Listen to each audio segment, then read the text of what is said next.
দায়িত্বশীল জায়গা থেকে আপনি দায়িত্বশীল বলতে কি বোঝাতে চাচ্ছেন? আমি যখন দেখবো আমার দেশের উপর কোনো থ্রেট চলে আসতেছে, আমি মনে করবো আমার দেশকে বাঁচানোর জন্য আমার যতটুকু বলা উচিত সে বলাটাই আমার দায়িত্বশীলতা। ঠিক আছে, শোনেন আমি ফ্র্যাঙ্কলি বলি, আমি চাই না আমার দেশের দায়িত্বে মুক্তিযুদ্ধ বিরোধী কোনো শক্তি আসুক। ঠিক আছে, আমার যাকে মনে হয়েছে মুক্তিযুদ্ধ বিরোধী শক্তি, যাদেরকে মনে হয়েছে আমি তাদেরকে সেভাবেই ট্রিট করেছি, আর আমার পোস্টে আমি সেভাবেই দিয়েছি। রিসেট বাটন পুশ করা মানে কি? আপনি কি ভয়েস অফ ওয়ার্ল্ডের সাক্ষাৎকারটা দেখেছেন? রিসেট বাটন পুশ করা মানে কি? অতীত মুছে ফেলা মানে কি? আমাদের মুক্তিযুদ্ধ হচ্ছে মীমাংসিত সত্য, আমাদের জাতির পিতা বঙ্গবন্ধু, এগুলো সবই মীমাংসিত সত্য। রিসেট বাটন পুশ করে সব অতীত মুছে ফেলা, এটা মানে কি? এটা তো তাহলে আমি তো মনে করি যে আসলে মুক্তিযুদ্ধের বিরোধী শক্তি আমাদের দেশে এখন গভর্নমেন্ট হিসেবে আছে। তো আমি আমার মনে হয়েছে যে আমার দায়িত্বশীল জায়গা এটাই যে আমার দেশকে বাঁচাতে হবে। এর জন্য আমার পক্ষ থেকে যতটুকু বলা, আমি একজন সাধারণ মানুষ হিসেবে আমার যতটুকু বলা, আমি যদি এই পজিশনে নাও থাকতাম আমি এটা সেম পোস্টে দিতাম। ঠিক আছে, ব্যক্তি উর্মি এসব বিভিন্ন পরিচয় করার দরকার নেই। আমি বাংলাদেশের নাগরিক হিসেবে বলছি, আমি মুক্তিযুদ্ধের পক্ষের শক্তি হিসেবে বলছি, আমি কোনো দলের পক্ষে বলতেছি না, আমি আমার কোনো ব্যক্তিগত মতামত দিচ্ছি না। আমি হচ্ছে মুক্তিযুদ্ধের পক্ষের শক্তি। বাংলাদেশ দাঁড়িয়ে আছে 30 লক্ষ শহীদের রক্তের ওপর। ঠিক আছে, 30 লক্ষ শহীদের রক্তের বিনিময়ে আমাদের দেশটা স্বাধীন আছে। এই 30 লক্ষ শহীদ রিসেট বাটন পুশ করলে কি এই 30 লক্ষ শহীদ ফিরে আসবেন?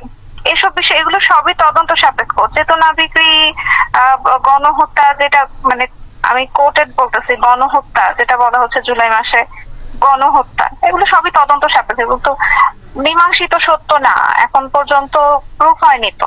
ঠিক আছে, বিচার হোক, প্রমাণিত হোক, তারপর দেখা যাবে। কিন্তু যেটা মীমাংসিত সত্য সেটাকে তো কেউ মুছে ফেলতে পারে না। আমার কথা হচ্ছে এটাই। ক্ষমতার কোনো জায়গা থেকে আমি কোনো কথা বলতেছি না, আমি একজন খুবই সাধারণ মানুষ হিসেবে, আমি যদি আজকে এই অ্যাডমিনিস্ট্রেশনে নাও থাকতাম আমি সেম কথাটাই বলতাম। ঠিক আছে, I am not a hypocrite. মুক্তিযুদ্ধের বিরোধী শক্তির বিপক্ষে কথা বলা যে কোনো জায়গা থেকে বলাই যায়। ঠিক আছে, এর জন্য যদি আমার চাকরি চলে যায় এটা আমার কোনো সমস্যা নেই, কিন্তু আমি মুক্তিযুদ্ধ বিরোধী শক্তি হইতে পারবো না, এটা সম্ভব না। আমি হিপোক্রেট হতে পারবো না। যখন যেই গভর্নমেন্ট আসবে টোটাল কন্ট্রাডিক্টরি কথা বলবে, একজন মুক্তিযুদ্ধের পক্ষে কথা বলবে, আরেকজন মুক্তিযুদ্ধের বিপক্ষে কথা বলবে, আমি দুই পক্ষেই মানে হ্যাঁ করবো, এইটা হিপোক্রেসি। ঠিক আছে, দুটা টোটাল কন্ট্রাডিক্টরি মতে আমি দুটাতেই একমত পোষণ করা, এটা হচ্ছে হিপোক্রেসি। বলো, আমি সবসময় একটা কথাই বলবো, আমি মুক্তিযুদ্ধের পক্ষের শক্তি এবং পক্ষের শক্তি হিসেবে যেভাবে কথা বলতে হয় আমি সেটাই বলবো। আমি যদি আমার সামনে দেখি কেউ মুক্তিযুদ্ধকে মুছে ফেলতে চায় আমি তার বিপক্ষে কথা বলবো। এটা আমি সাধারণ নাগরিকই হই আর কোনো অ্যাডমিনিস্ট্রেশনের অফিসারই হই, যেখানেই থাকে, আমি যদি দেশের বাইরেও থাকি তখনও বলবো। আমি পক্ষের শক্তি বললে যদি আপনারা বা কেউ যদি এভাবে জাজ করে আমার কিছু করার নাই। আমি অলওয়েজ বলবো মুক্তিযুদ্ধের পক্ষে শক্তি। মুক্তিযুদ্ধকে আমি যদি একটা থ্রেটেনিং পর্যায়ে দেখি, কেউ থ্রেট হিসেবে দাঁড়িয়ে যাচ্ছে, মুক্তিযুদ্ধ ইতিহাস মুছে ফেলতে চায়, জাতির পিতাকে মুছে ফেলতে চায়, জাতির পিতার অবদান অস্বীকার করতে চায়, 15ই আগস্ট অস্বীকার করতে চায়, ধানমন্ডি 32 নম্বর অস্বীকার করতে চায়, পুড়িয়ে ফেলতে চায়, আমি তাদের বিরুদ্ধে কথা বলবো। আমি যেই জায়গায় থাকি না কেন, এখানে তো কারো দোষর এই ইয়াগুলো আসবে কেন? মানুষের কি মাথায় বুদ্ধি নাই নাকি? এখানে বঙ্গবন্ধু কোনো